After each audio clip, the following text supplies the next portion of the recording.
নমস্কার বন্ধুরা, welcome to সম্পাস kitchen. গরম মানেই শরবত। রেস্টুরেন্টে গেলেই হোক বা বাড়িতেই কেউ এলে আমরা সবার প্রথম যেটা সার্ভ করি সেটা হচ্ছে ড্রিঙ্কস রেসিপি। আজকে তরমুজ দিয়ে ওয়াটারমেলন মইতো তৈরি করে দেখাবো, কারণ এই সময়টা বাড়িতে মোটামুটি তরমুজটা থাকে, তরমুজটা প্রায়ই আনা হয়। আর বাড়িতে তরমুজ থাকলেই জাস্ট চটজলদি আমরা এই ওয়াটারমেলন মইতো তৈরি করে বাড়িতে আসা গেস্টদেরকে সার্ভ করতে পারবো। কিভাবে তৈরি করতে হয় দেখে নিন। তাহলে চলুন শুরু করি। সবার প্রথম নিয়ে নিয়েছি তরমুজ। তরমুজটাকে আমরা প্রথমে পিস পিস করে কেটে নেব।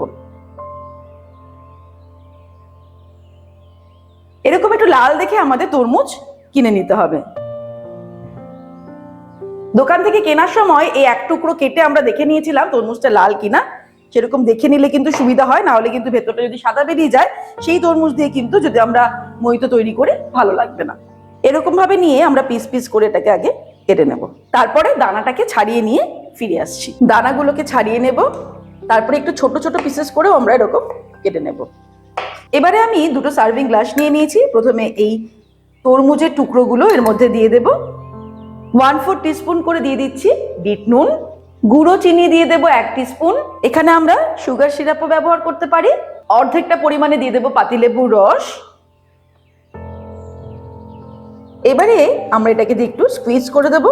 ভালো করে স্কুইজ করে নিলাম তরমুজটা।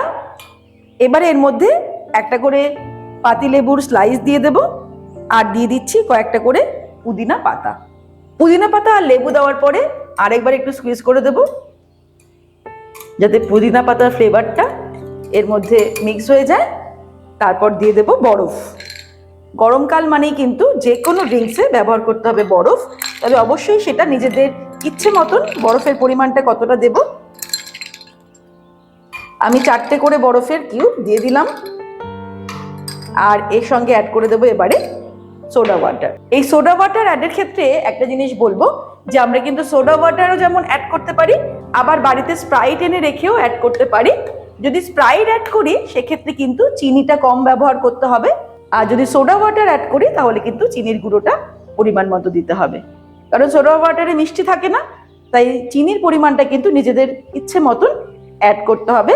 আর স্প্রাইট অ্যাড করছি না সোডা ওয়াটার অ্যাড করছি তার উপর ডিপেন্ড করে অ্যাড করতে হবে। এবারে মিক্স করে দিলেই আমাদের ওয়াটারমেলন মইতো তৈরি। তাহলে দেখলেন তো কত সহজে তৈরি হয়ে গেল দারুণ টেস্টি ওয়াটারমেলন মইতো। আর এই ড্রিঙ্কসটাই কিন্তু আমরা রেস্টুরেন্টে কতটা দাম দিয়ে কিনি সেটা ভাবলেই অবাক লাগে।